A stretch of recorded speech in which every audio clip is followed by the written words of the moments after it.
Doctor ہما، ابتدائیے میں نے کچھ ٹرمپ صاحب کے جو خطاب سے اقتباسات بلکہ جو ہیں وہ پیش کیے کہ وہ کہہ رہے ہیں پتھر کے دور میں دھکیل دیں گے، اور میرے خیال میں کوئی ایسی چیز نہیں تھی جو ہمارے لیے سرپرائزنگ ہو. ایک جو انپریڈکٹیبلٹی ہے ان کی پرسنالٹی کا حصہ، وہی ہمیں یہاں پر دکھائی دی. آپ نے اس میں سے کیا نکالا اس 18 منٹ کے خطاب سے؟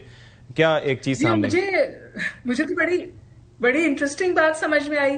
انہوں نے 4 باتیں کہی. انہوں نے کہا ہم جنگ جیت رہے ہیں، اچھا، ہم جنگ جاری رکھیں گے، اور ہم نے اپنے اہداف حاصل کر لیے.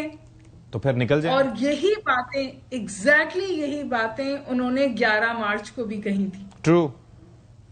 اور ابھی یہ بات صحیح ہے کہ پاکستان کا بڑا ذمہ دار کردار ہم نے دیکھا، اور ہم نے وہ 5 پوائنٹس بھی سب چیز سمجھیے سامنے رکھے جو چائنا اور پاکستان نے مل کر پیش کیے as a frame work of negotiations. لیکن انفارچونیٹلی جو ٹرمپ صاحب کی تقریر آئی اس نے تو سب کچھ ملیامیٹ کر دیا ان سم ویز. اچھا، وہ ہمیں دوبارہ وہ اسٹریٹجک ایمبیگوٹی پہ لے گئے جو ان نیگوسیشن سے پہلے بھی موجود تھی. اور اس کے بعد آپ نے دیکھا کہ as I speak to you now اس وقت وہ تقریباً کارپیٹ بمبنگ پہ چلے گئے ہیں ایران کی. That's the problem. یس جی، انہوں نے ابھی ایک ہیلتھ سینٹر پہ بھی بمبنگ کی ہے. اچھا، اب اس کی ریپرکشنز اس لیے بہت خطرناک ہو سکتی ہیں کیونکہ جو سویلین ٹارگٹس کی بمبنگ ہوتی ہے وہ یو این کے چارٹر کے برخلاف ہے. تو اگر امریکہ خود وار کرائمز کرے گا اور یو این چارٹر کے خلاف جائے گا تو وہ کس طور ایران سے یہ کہہ سکتا ہے کہ وہ لوگوں کو رائٹ آف نیویگیشن دے اسٹریٹ آف ہرمز میں؟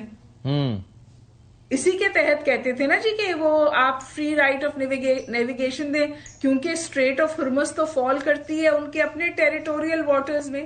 تو میرا اپنا ذاتی خیال یہ ہے کہ was there any charter that existed? I mean مجھے تو لگتا ہے کہ جب ایتھنک کلینزنگ ہو رہی تھی اور پورا کا پورا ملیا میٹ کیا گیا تھا غزہ کو، تو وہ تو ختم ہو گیا تھا اسی وقت، پھاڑ کے پھینک دیا گیا اس وقت.